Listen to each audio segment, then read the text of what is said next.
Hi friends, അപ്രതീക്ഷിതമായ വിജയങ്ങൾ പലപ്പോഴും തുടർച്ചയായിരിക്കില്ല. അങ്ങനെയുള്ള വിജയങ്ങളുടെ മാറ്റും കുറവായിരിക്കും. നിരന്തരമായ വിജയങ്ങൾ നേടണമെങ്കിൽ നിരന്തരമായ പരിശ്രമം ആവശ്യമാണ്. Yes my dear friends, winning is not a sometimes matter, it's an all the time things. Winning is a habit.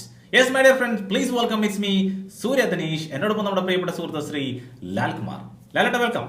നമസ്കാരം. നമ്മുടെ സുഹൃത്തുക്കൾക്ക് ഇത് വളരെ വ്യത്യസ്തമാർന്ന ഒരു ടോപ്പിക്. കഴിഞ്ഞ ദിവസങ്ങളിലൊക്കെ തന്നെ നമുക്ക് ഒരുപാട് മെസ്സേജസ് വന്ന ഒരു പ്രധാനപ്പെട്ട പോയിന്റ് ആണ് നവോത്ഥാനം, പ്രത്യേകിച്ച് കേരള നവോത്ഥാനം.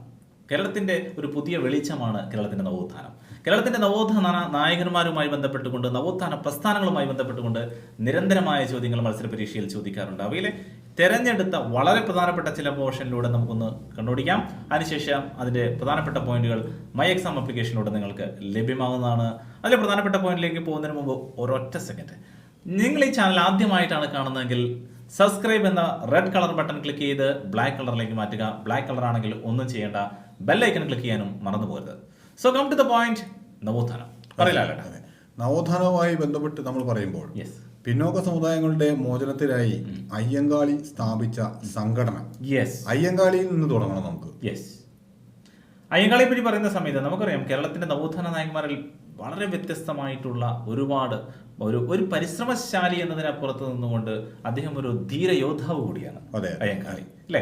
അപ്പൊ അയ്യങ്കാളിയുടെ ഒരുപാട് പോയിന്റിലേക്ക് പോകുന്നില്ല. അപ്പൊ പറഞ്ഞ പോയിന്റിലേക്ക് നമുക്ക് വരാം. സാധുജന പരിപാലന സംഘം, ഇതായിരുന്നു പിന്നോക്ക സമുദായങ്ങളുടെ മോചനത്തിനായി അയ്യങ്കാളി സ്ഥാപിച്ച സംഘടന എന്ന് മറക്കാതെ ഓർമ്മിച്ചു നോക്കണം. അതിനു മുമ്പ് തന്നെ ഒരു വളരെ പ്രധാനപ്പെട്ട പോയിന്റ് കൂടി അയ്യങ്കാളിയുമായി ബന്ധപ്പെട്ട് നമ്മൾ പരാമർശിക്കാതെ പോകാൻ പറ്റില്ല. 5 തവണ മത്സര പരീക്ഷയിൽ ചോദിക്കുകയും പലപ്പോഴും കൺഫ്യൂഷൻസ് ഉണ്ടാക്കുകയും ചെയ്തിട്ടുള്ള ഒരു ചോദ്യത്തിലേക്ക് പോകാം. അതിൽ ആ പ്രധാനപ്പെട്ട ചോദ്യം ഇതാണ്: കല്ലുമാല സമരം. കല്ലുമാല സമരം എന്ന് പറയുന്ന സമയത്ത് ഒരു കാലഘട്ടത്തിൽ നമുക്കറിയാം, കേരളത്തിന്റെ ഒരു സാംസ്കാരിക ഭൂപടത്തിൽ കറുത്ത അധ്യായമായിരുന്ന ഒരു കാലഘട്ടം ഉണ്ടായിരുന്നു. ആ കാലഘട്ടത്തിൽ ശരിക്കും പറഞ്ഞാൽ കല്ല്, കുപ്പിച്ചില്ല്, അതുപോലെ കല്ലിന്റെ കഷ്ണങ്ങളിൽ ഉപയോഗിച്ചിട്ടുള്ള അങ്ങനെ കിട്ടിയ മാലകൾ മാത്രമേ താഴ്ന്ന ജാതിക്കാരായിട്ടുള്ള സ്ത്രീകൾക്ക് ധരിക്കുവാൻ പാടുണ്ടായിരുന്നു. ആ കാലഘട്ടത്തിൽ അയ്യങ്കാളി എന്ത് ചെയ്തു? ഒരു മാല ഒരു താഴ്ന്ന ജാതിയിൽപ്പെട്ട സ്ത്രീയുടെ കഴുത്തിൽ കെട്ടി അവരെ കഴുത്തിൽ അവരോട് ഇടാൻ പറയുകയും അങ്ങനെ അവരെ എന്ത് ചെയ്തു? നമ്മുടെ വലിയ ഒരു മാർക്കറ്റിൽ, ആ കാലഘട്ടത്തിൽ ഒരു മാർക്കറ്റിലൂടെ നടത്തുകയും ചെയ്തു. ഈ സമയത്ത് അവരെ ആക്രമിച്ച ആളുകൾക്കെതിരെ ഒരു വലിയ വാളുമായി കുതിരപ്പുറത്ത് ഓടി വന്ന ഒരു ധീരയോദ്ധാവായി അദ്ദേഹം ആ സമയത്ത് അവരെ നേരിടുകയും ചെയ്ത ചരിത്രത്തിൽ വളരെയധികം തങ്കലിപികളാൽ ആലേഖനം ചെയ്തൊരു സംഭവമാണ്. അതോടൊപ്പം നമ്മൾ ശ്രദ്ധിക്കേണ്ട, മത്സര പരീക്ഷയിൽ കല്ലുമാല സമരത്തിന്റെ പ്രധാനപ്പെട്ട മറ്റൊരു പേരുണ്ട്, പെരിനാട് ലഹള. അതെ, പെരിനാട് ലഹള. പെരിനാടായിരുന്നു ഈ നടന്നിട്ടുള്ളത്, അല്ലെ? അയ്യങ്കാളി നടത്തിയ കല്ലുമാല സമരത്തിന്റെ മറ്റൊരു പേരാണ് പെരിനാട് ലഹള. അതോടൊപ്പം തന്നെ അയ്യങ്കാളിയെ കുറിച്ച് നാം പറഞ്ഞു കഴിഞ്ഞു. ധീരയോദ്ധാവിനെ കുറിച്ചുള്ള വിവരങ്ങളൊന്നും മറന്നുപോയത്, ഓർമ്മിച്ചു വെക്കണം. അയ്യങ്കാളിയെ പറ്റി തന്നെ നമുക്ക് പിന്നീട് നമുക്കൊരു ടോപ്പിക് ചെയ്യാം. ഇപ്പൊ നമ്മൾ പ്രധാനപ്പെട്ട പോയിന്റുകളിലൂടെ ടച്ച് ചെയ്ത് പോവുകയാണ്. അതുപോലെ തന്നെ അയ്യങ്കാളിയുടെ ഒരു പ്രതിമ നമ്മുടെ തിരുവനന്തപുരത്ത് കവടിയാർ ഒരു പ്രതിമ സ്ഥാപിച്ചിട്ടുണ്ട്. 1980-ലാണ് അത് സ്ഥാപിച്ചത്, അല്ലെ? അത് അനാച്ഛാദനം ചെയ്തത് നമ്മുടെ ഇന്ദിരാഗാന്ധി, അന്നത്തെ പ്രധാനമന്ത്രിയായിരുന്ന ഇന്ദിരാഗാന്ധിയാണ് ആ പ്രതിമ. 1980-ൽ കവടിയാറിലുള്ള പ്രതിമ അനാച്ഛാദനം ചെയ്തത് ഇന്ദിരാഗാന്ധിയായിരുന്നു എന്ന് ഈ തരുണത്തിൽ ഓർമ്മിച്ചു വെക്കുക. അതുപോലെ തന്നെ മറ്റ് പ്രധാനപ്പെട്ട പോയിന്റുകളിലേക്ക് കൂടി പറയും. അതോടൊപ്പം തന്നെ പ്രത്യക്ഷ രക്ഷാ ദൈവ സഭ സ്ഥാപിച്ചത് പൊയ്കയിൽ യോഹന്നാൻ. മറന്നുപോയത്. പൊയ്കയിൽ യോഹന്നാൻ സ്ഥാപിച്ചതാണ് പ്രത്യക്ഷ രക്ഷാ ദൈവസഭ. ഇത് പലപ്പോഴും നവോത്ഥാനവുമായി ബന്ധപ്പെട്ടുകൊണ്ട് PSC പരീക്ഷയിൽ മുമ്പ് ചോദിച്ചിട്ടുള്ള പ്രധാനപ്പെട്ട പോയിന്റ് ആണ്. നിങ്ങളത് ശ്രദ്ധിക്കുക. അത് നമുക്ക് വളരെ പ്രധാനപ്പെട്ട ഒരു പോയിന്റ് തന്നെയാണത്. അതുപോലെ തന്നെ ഈ സമത്വ സമാജം സ്ഥാപിച്ചത് വൈകുണ്ഠ സ്വാമികൾ. 1836-ലാണ് ഇദ്ദേഹം സമത്വ സമാജം സ്ഥാപിച്ചത്. വൈകുണ്ഠ സ്വാമികൾ, പേര് ഓർമ്മിച്ചു വെക്കണം, മറന്നുപോയത്. 1836-ആണ് ആ വർഷം. നിങ്ങൾ ശ്രദ്ധിക്കുക. സമത്വ സമാജം, ഒരുപാട് ഇത്തരത്തിലുള്ള സംഘടനകൾ ഈ കാലഘട്ടത്തിൽ രൂപീകൃതമായിട്ടുണ്ട്. വൈകുണ്ഠ സ്വാമികളെ പറ്റി തന്നെ വളരെ വിശദമായി പഠിക്കേണ്ടതുണ്ട്. എങ്കിലും പ്രധാനപ്പെട്ട പോയിന്റ് ആയിട്ട് ഞങ്ങൾ പറയുകയാണ്, 1836 സമത്വ സമാജം വൈകുണ്ഠ സ്വാമികൾ സ്ഥാപിക്കുന്നു. വൈകുണ്ഠ സ്വാമികളുമായി ബന്ധപ്പെട്ടുകൊണ്ട് വളരെ പ്രധാനപ്പെട്ട പോയിന്റാണ് നിഴൽ താങ്കൽ. എന്താണ് നിഴൽ താങ്കൽ? നിഴൽ താങ്കൽ വൈകുണ്ഠ സ്വാമികൾ സ്ഥാപിച്ച ക്ഷേത്രങ്ങൾ, ഒരുപാട് ക്ഷേത്രങ്ങൾ അദ്ദേഹം കേരളത്തിൽ സ്ഥാപിച്ചിട്ടുണ്ട്. ആ ക്ഷേത്രങ്ങളെ അറിയപ്പെടുന്ന പേരാണ് നിഴൽ താങ്കൽ. ഒരു തമിഴ് ചൊവ്വയുള്ള പേരാണ്, നിങ്ങൾ ശ്രദ്ധിക്കുക.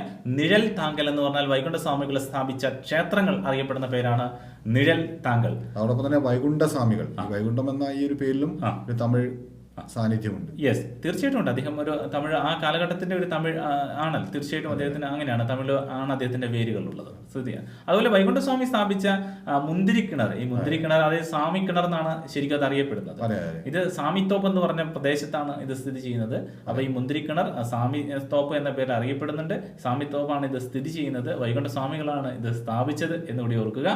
അതുപോലെ നമുക്കറിയാലോ, നമ്മുടെ കേരള നവോത്ഥാനവുമായി ബന്ധപ്പെട്ടുകൊണ്ട് നമ്മൾ തുടക്കത്തിൽ പറയേണ്ട വ്യക്തിയാണ്.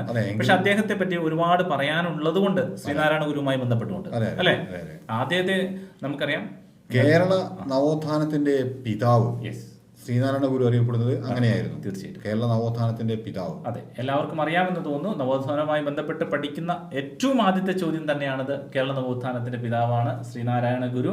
അദ്ദേഹവുമായി ബന്ധപ്പെട്ട് പറയുന്ന സമയത്ത് വളരെ അദ്ദേഹത്തിന്റെ ഗ്രന്ഥം പ്രധാനപ്പെട്ട എന്ന് പറഞ്ഞു. ശ്രീനാരായണ ഗുരു വിദ്യാഭ്യാസ കാലത്ത് രചിച്ച കൃതി, അതായത് വളരെ ചെറുപ്പകാലത്ത് രചിച്ച കൃതിയാണ് ഗജേന്ദ്ര മോക്ഷം. പ്രധാനപ്പെട്ട ഒരു കൃതിയാണ്. ഒരുപാട് ചിന്തകൾ ഉത്തേജിപ്പിക്കുന്ന ഒരു കൃതിയായിരുന്നു. ശ്രീനാരായണ ഗുരു വിദ്യാഭ്യാസ കാലത്ത്, അത് മറന്നുപോയത്, രചിച്ച കൃതിയാണ് ഗജേന്ദ്ര മോക്ഷം. ഗജേന്ദ്ര മോക്ഷം. അതുപോലെ തന്നെ അദ്ദേഹത്തിന്റെ അദ്വൈത ആശ്രമം, ആലുവയിലെ അദ്വൈത ആശ്രമം സ്ഥാപിച്ച വർഷം 1913. ശ്രദ്ധിക്കുക, അദ്വൈത ആശ്രമം സ്ഥാപിച്ച വർഷം കൂടി ഓർത്തിരിക്കുക, 1913 അല്ലെ. അത് ശ്രദ്ധിക്കേണ്ട പോയിന്റ് ആണ്. ശ്രീനാരായണ ഗുരു എന്ന് പറയുന്ന സമയത്ത് നിങ്ങളുടെ മനസ്സിൽ പെട്ടെന്ന് ഓടി വരിക SNDP ആണ്, ശ്രീനാരായണ ധർമ്മ പരിപാലന യോഗം. ആ കാലഘട്ടത്തിൽ സംഘമല്ല, ശ്രീനാരായണ ധർമ്മപരിപാലന യോഗമാണ്. ഈ യോഗം സ്ഥാപിതമായത് വർഷം കൂടി ഓർത്തിരിക്കുക. 1909 ശ്രീനാരായണ ധർമ്മ പരിപാലന യോഗം സ്ഥാപിതമാണ്. 1903 1903 അല്ലേ? 1903 ശ്രീനാരായണ ധർമ്മ പരിപാലന യോഗം സ്ഥാപിതമാകുന്നത് നിങ്ങൾ പ്രത്യേകം ശ്രദ്ധിക്കുക. അതുപോലെ തന്നെ ശ്രീനാരായണ ധർമ്മ പരിപാലന യോഗത്തിന്റെ ആദ്യത്തെ സെക്രട്ടറി നമ്മളെ പ്രശസ്തനായിട്ടുള്ള കവിയായ കുമാരനാശാൻ. വീണ പൂവ് എന്നുള്ള നമുക്ക് ഒരിക്കലും മറക്കാനാവില്ല. ആ ഒരു കാലഘട്ടത്തിലെ ഒരുപാട് കവി ഹൃദയങ്ങളിലൊപ്പം കാവ്യം ഇഷ്ടപ്പെടുന്ന ആളുകളുടെ ഹൃദയത്തിൽ വളരെ പ്രധാനപ്പെട്ട ഒരു പോയിന്റ്, ഒരു മാർക്ക് രേഖപ്പെടുത്തിയ കൃതിയാണ് കുമാരനാശാന്റെ വീണപൂവ്. ഒരുപാട് ഗ്രന്ഥങ്ങൾ അങ്ങനെയുണ്ട്. അതോടൊപ്പം തന്നെ ശ്രീനാരായണ ധർമ്മ പരിപാലന യോഗത്തിന്റെ ആദ്യത്തെ സെക്രട്ടറി ആയിരുന്നു കുമാരനാശാൻ എന്ന് മറന്നുപോയത്. അതെ അതെ. അതുപോലെ തന്നെ ഈ SNDP യോഗം ഉണ്ടല്ലോ, ഈ SNDP യോഗത്തിന്റെ ആദ്യത്തെ മുഖപത്രത്തിന്റെ പേരുകൾ ഓർത്തിരിക്കുക. അത് വിവേകോദയം അല്ലേ? അതൊന്ന് ഓർത്തിരിക്കുന്നത് നന്നായിരിക്കും. അത് നമ്മളെ അതേപോലെ തന്നെ ഈ മുസ്ലിം നവോത്ഥാനവുമായി ബന്ധപ്പെട്ടുകൊണ്ട് ഒരുപക്ഷെ പലരും ശ്രദ്ധിക്കാതെ പോയ വളരെ പ്രധാനപ്പെട്ട ഒരു പോയിന്റ് ഉണ്ട്. കേരളത്തിലെ മുസ്ലിം നവോത്ഥാനത്തിന്റെ പറഞ്ഞോളൂ. വക്കം അബ്ദുൽ ഖാദർ മൗലവി. കേരളത്തിലെ മുസ്ലിം നവോത്ഥാനത്തിന്റെ പിതാവ് എന്ന പേരിലാണ് അദ്ദേഹത്തെ അറിയപ്പെട്ടിരുന്നത്. വക്കം അബ്ദുൽ ഖാദർ മൗലവി ഒരു മഹാനായ മനുഷ്യൻ, പ്രത്യേകിച്ച് കേരളത്തിലെ മുസ്ലിം നവോത്ഥാനവുമായി ബന്ധപ്പെട്ടുകൊണ്ട് നിരവധി വിദ്യാഭ്യാസ പ്രവർത്തനങ്ങളൊക്കെ വളരെ ശക്തമായി ഇടപെട്ടിരുന്ന ഒരു വ്യക്തിത്വം കൂടിയാണ് അദ്ദേഹം, വക്കം അബ്ദുൽ ഖാദർ മൗലവി. ഓർത്തിരിക്കുക, കേരളത്തിന്റെ മുസ്ലിം നവോത്ഥാനത്തിന്റെ പിതാവ് എന്നാണ് അദ്ദേഹം അറിയപ്പെടുന്നത്. വളരെ പ്രധാനപ്പെട്ട 2 പോയിന്റ് കൂടി ശ്രദ്ധിക്കുക.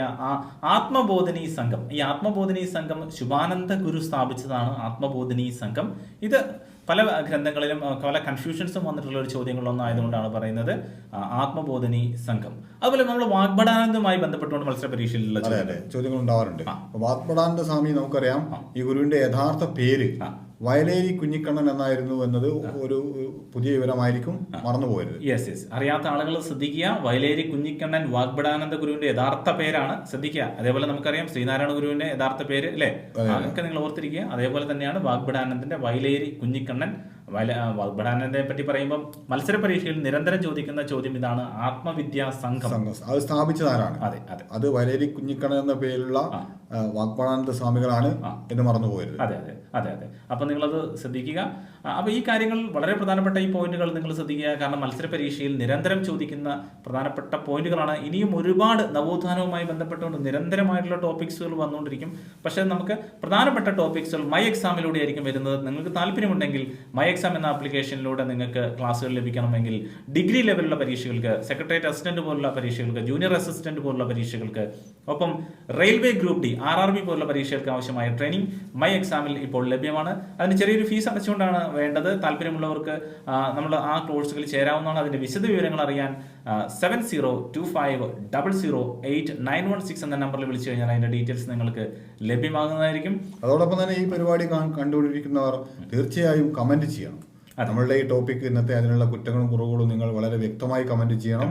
ഈ കമന്റുകൾ മനസ്സിലാക്കിയിട്ടാണ് ഞങ്ങൾ അടുത്ത ക്ലാസ്സുകൾ പെർഫോം ചെയ്യുന്നത്. തീർച്ചയായിട്ടും ഓരോ ക്ലാസ്സുകൾ നിങ്ങൾ പ്രിപ്പയർ ചെയ്യുന്നത് നിങ്ങളുടെ ഏതൊക്കെ ആവശ്യങ്ങൾ നോക്കിക്കൊണ്ട് തന്നെയാണ്.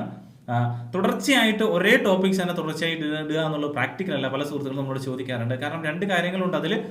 ഒരു കാര്യം എന്ന് പറഞ്ഞാൽ ഒരേ ടോപ്പിക്സ് തന്നെ ഇടുമ്പോൾ അത് നന്നായിട്ട് അറിയാവുന്ന ഒരാൾക്ക് മറ്റ് ക്ലാസ്സുകളൊന്നും ഉപയോഗപ്പെടില്ല. രണ്ടാമത് നമ്മൾ മൈ എക്സാം എന്ന ആപ്ലിക്കേഷനിൽ ഓൾറെഡി ആ ക്ലാസ്സുകൾ നൽകി കഴിഞ്ഞിട്ടുണ്ട്. അപ്പോൾ അതുകൂടി നിങ്ങൾ ഓർക്കുക. അപ്പോൾ ആ കാര്യങ്ങൾ പ്രത്യേകം ശ്രദ്ധയിൽ വെച്ചുകൊണ്ട് നിങ്ങൾ കമന്റുകൾ ചെയ്താൽ, എങ്കിലും നിങ്ങളുടെ കമന്റുകളാണ് ഞങ്ങളുടെ ഊർജ്ജം. നിങ്ങൾ കൂടുതൽ കമന്റുകൾ ചെയ്യുകയും നിങ്ങളുടെ വിശേഷങ്ങൾ പങ്കുവെക്കുകയും ചെയ്യുമ്പോൾ നമുക്കും അത് ഒരു പുതിയ അനുഭവമായി മാറും. പുതിയ അറിവുകളും പുതിയ അനുഭവങ്ങളുമായി വരും ദിനങ്ങളിൽ വീണ്ടും അറിവിന്റെ മറ്റൊരു അധ്യായത്തിൽ വീണ്ടും കണ്ടുമുട്ടാം. അതുവരേക്കും signing off your close friend Surya Dhanish with my close friend Lalkumar. Have a great day. By.